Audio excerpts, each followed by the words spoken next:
you enjoy the most of it? Well, I liked having the crew, you know, and the camaraderie in it, and we got to be a real unit, you know, that everybody looked out for everybody else.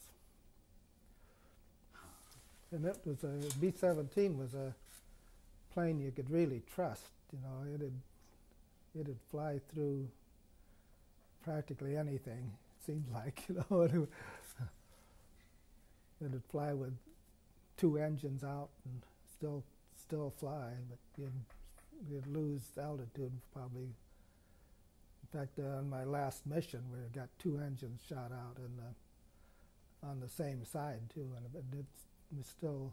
but we had to drop out of formation and go back by ourselves. But we were losing altitude all the time, so we had to throw out everything we could get to lighten the plane. But we made it back anyway, back to behind our lines. So Hollywood was accurate there, 'cause I know I've seen Hollywood creates things that didn't happen, but the fact of really having to lighten the plane, anything that Yeah, and there weren't too many fighters around that we knew about anyway, so we threw out our guns and everything to lighten the plane, but we made it back behind our lines anyway. Then. What was it like? Because you've flown these nice little planes, and now you have this B-17, and you've got all those 4 engines running and taking off. And are they these lumbering just workhorses? Or? No, it's pretty lively airplane really. Although it's, you know, not like a fighter, but still it's got a lot of zip to it, you know. So when you get a launch down the runway, you get a little G-force going through you, and well, yeah, you get used to it, you know. But taking off with a full bomb load, though, you're heavy, you know, and so you use up most of the runway. Right. Huh. But it sounds like you always had a confidence in the plane. Yeah. And you had to have a lot of confidence in your ground crew too, you know, so that things were going to keep running for you. A lot of parts, a lot of elements in a plane, yeah. Yeah. So what were some of the duties of the other people? Because you have your co-pilot. What's the co-pilot's duty? Well, he's there to take over if anything happened to you, and so when we're during all the training, we had him flying quite a bit at the time and making landings and things, you know, too, as well as I did. So he'd take every 2 or 3 landings, he'd fly one, he'd land one too. And in fact, I had all of my crew up where they could fly the plane. They might not be able to land it, but they could belly it in or somewhere, I'm sure, you know, if they had to. But they could fly it anyway. I had them up so that they all had time at the wheel and could take over if they had to, you know, keep it going. So for training, what did you do when you went on training? Did you do practice bombings or? Yeah. Do you remember your first bombing? How accurate were you guys? Well, we did pretty well. You know, it didn't make too much of it. You had these dummy bombs, but you could see where they hit, you know, and so we did pretty well, really. But the bombardiers were pretty well trained, you know, in their ground school stuff. They did a lot of bombing with a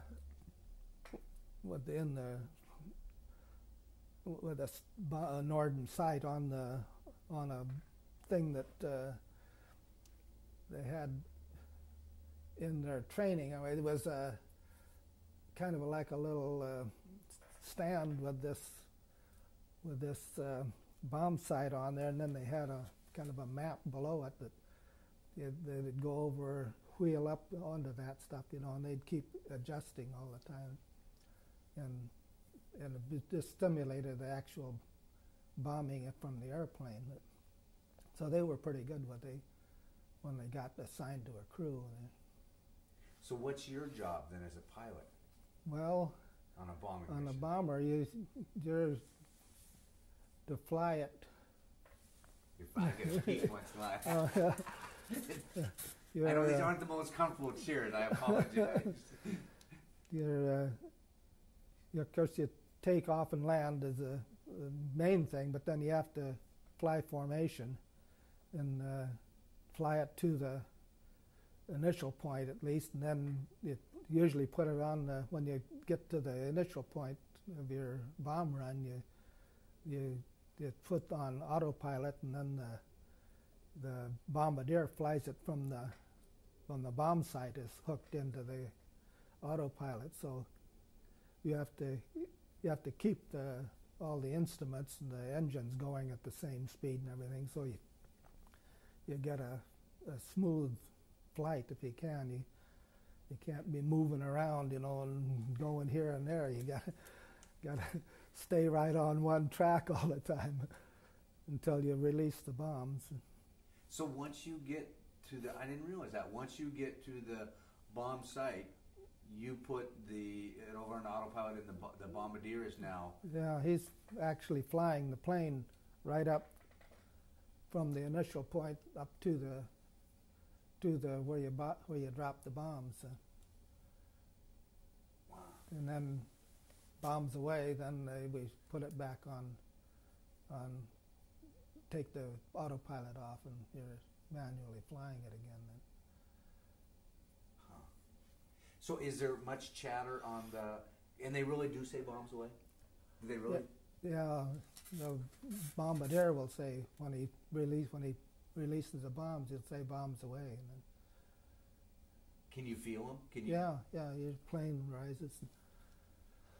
Is that a pretty dramatic? You can feel it anyway. You just go right up when you get all that weight out of there. What did you do a variety of types of bombs, or what type of bombs were you flying? Well, mostly we had the 500-pound demolition ones. That once in a while we'd have fragmentation bombs, and sometimes we'd fly 1,000-pounders or something like that.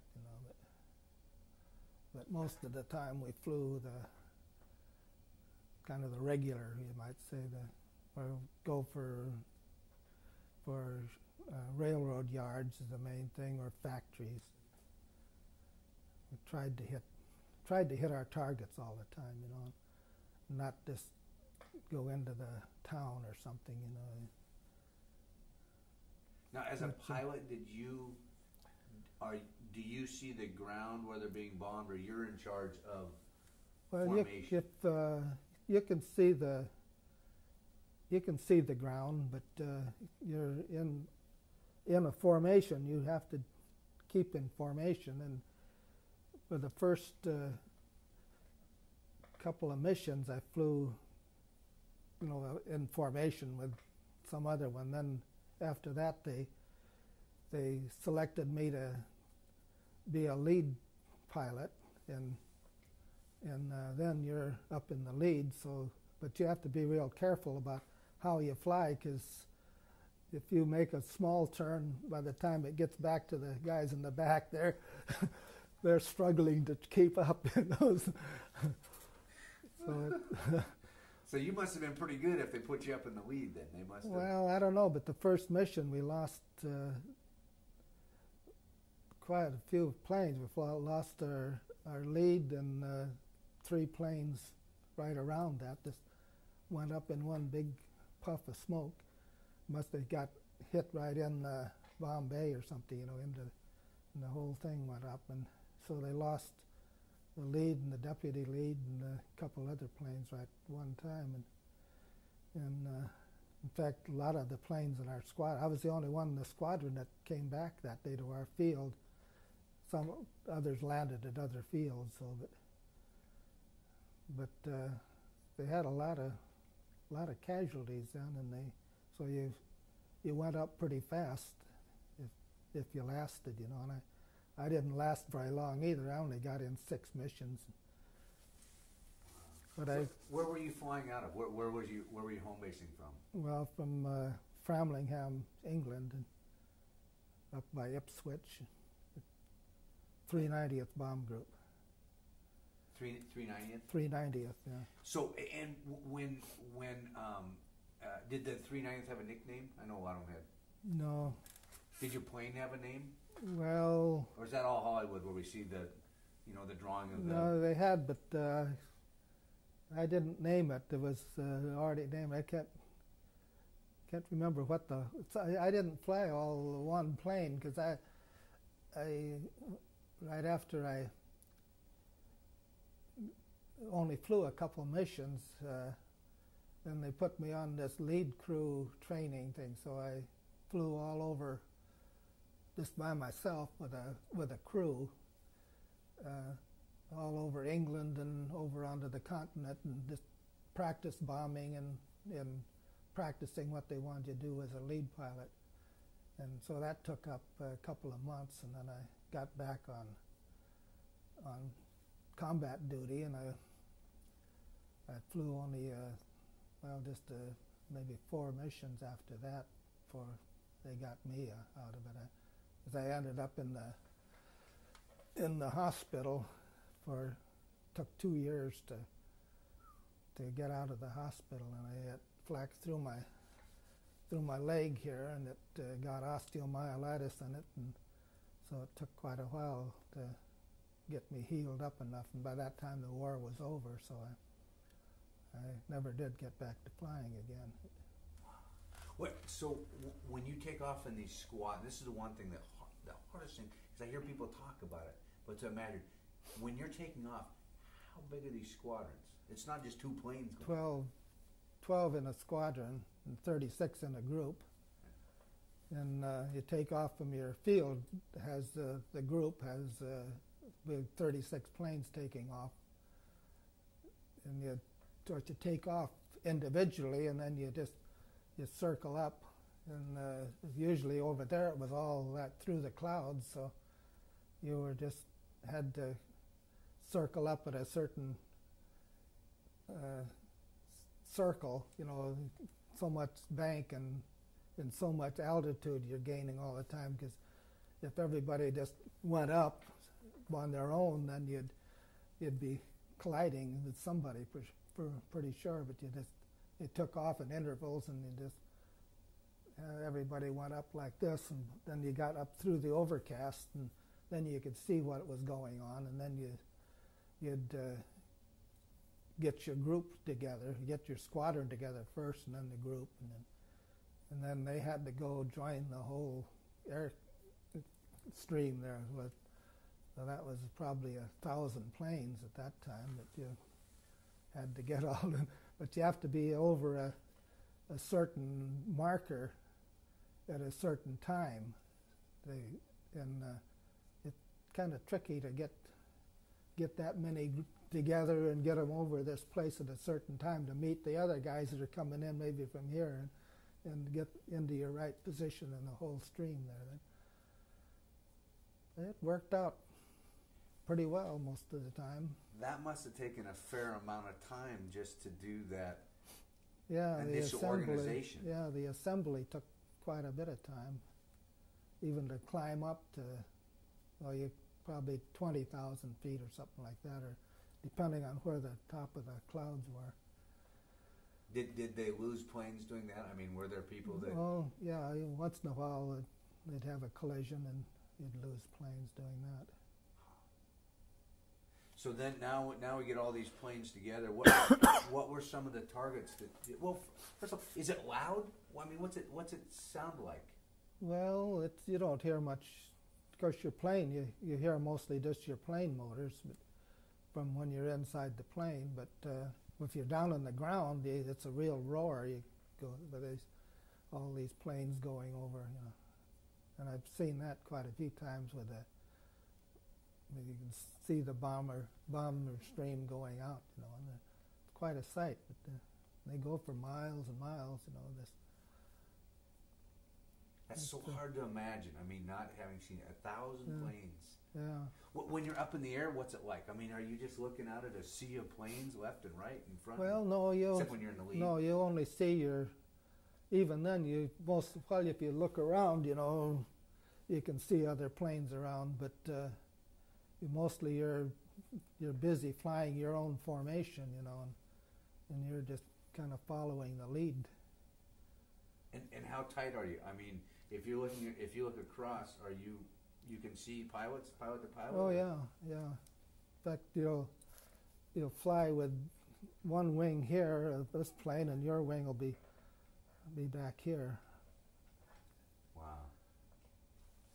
And to try to, if there are fighters around, you try to get fairly tight formations because all your guns will concentrate on this fighter coming in, and so you get more guns shooting at him all the time. Unless you're way out somewhere, then you don't have the concentration of firepower.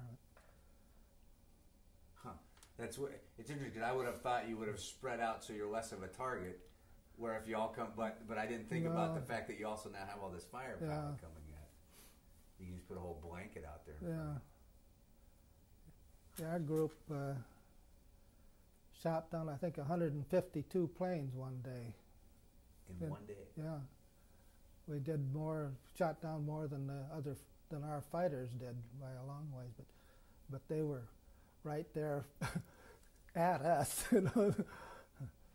How close did the fighters get to you? I mean, do they get pretty close sometimes? Yeah, sometimes, yeah. Although I never got hit much with fighters, but we did got hit with one of these Me-262s, the jet plane, and that was just when they first came out, you know, and everybody was kind of in awe of that. But he just loafed along the side of us, and then pretty soon he wheeled over and came down through, and you could see his machine gun or cannon puffs going off. But I don't think he hit anybody then. He might have hit, but nobody went down anyway then. But he just went right through us and kept going. Just showing off. Yeah, but he was fast. If they had more of those, they would have really made a difference in the war, I think. But they didn't come out till pretty late in the war, and then we had all kinds of good fighters, and the P-51 was really a good fighter. Do you remember the first time that you actually saw, this is one thing Gil Langdon told us, the gunner, he said, I know they told us in training they'd be firing back at us, but never in my mind did I think they'd be firing back at us. Yeah. Do you remember the first time that you got in and started taking enemy fire, what that was like, or were you so busy flying that... Well, you don't think too much about it, you know, but they'll just tell you, well, there's a fighter up 12 o'clock high or something, you know. And but we were pretty lucky, and we never did get really hit with a fighter. So you took more flak then. Yeah, we took more flak. And now is that just around you all over the place, or what's that like? Yeah, it depends. So sometimes it'll be off to the side or something, but a lot of times it'll be popping right out. You know, you see the red insides of it where they explode. Not just a black puff, and then you know they're pretty close, and you can hear it rattling off of your plane, the little pieces. And the day that I got hit was over Frankfurt, with hitting the railroad yards there, and it was one of those days where it said one of our planes is missing, and I happened to be the one then, but they shot out 2 engines with the just anti-aircraft, just flak, and shot out the hydraulic system and the 2 engines, and so we just couldn't keep up with the group anymore, so we had to drop out and just go down. But we were lucky they didn't have any fighters around there then. So what do you do? Drop down to a different elevation and then slowly drop out of formation, or yeah. And what's you just tell them you're gonna have to leave, and so you drop out, and then I was in the lead then, and somebody else had to come in and take over the lead. Now in the movies they always show the controls going wicky-wacky in around and everybody crazy. Was that what it was like with you, or were you so well trained that No, we had to feather two engines, two props, you know, and but you just do what you have to do to keep the plane going, and there wasn't any excitement hardly, you know. It was just there's no panic anywhere. It was just doing what we could to keep that airplane up. And you lost both engines on one side, is that right? Mm-hmm. Smoke coming out of it, no fire or anything like that? No fire, no. But we had one engine that was just completely out, and then the other one we could use for a little bit, and then it'd kind of go to like overspeed, you know, and then it'd drop to nothing, and then it'd grind up, and I thought it was coming apart, so we finally feathered it too.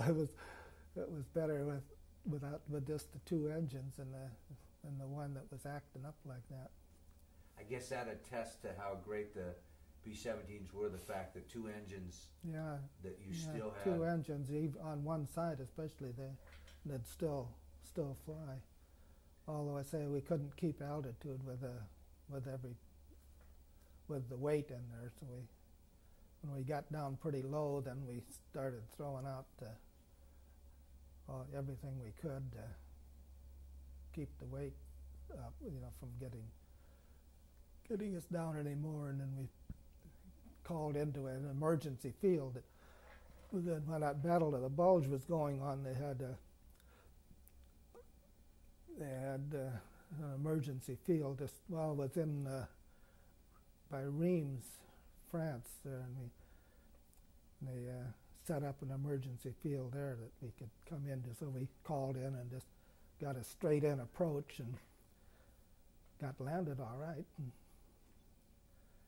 But then I ended up in the hospital, and some of my crew got hit too. But my engineer had his foot blown off, so he wasn't in very good shape.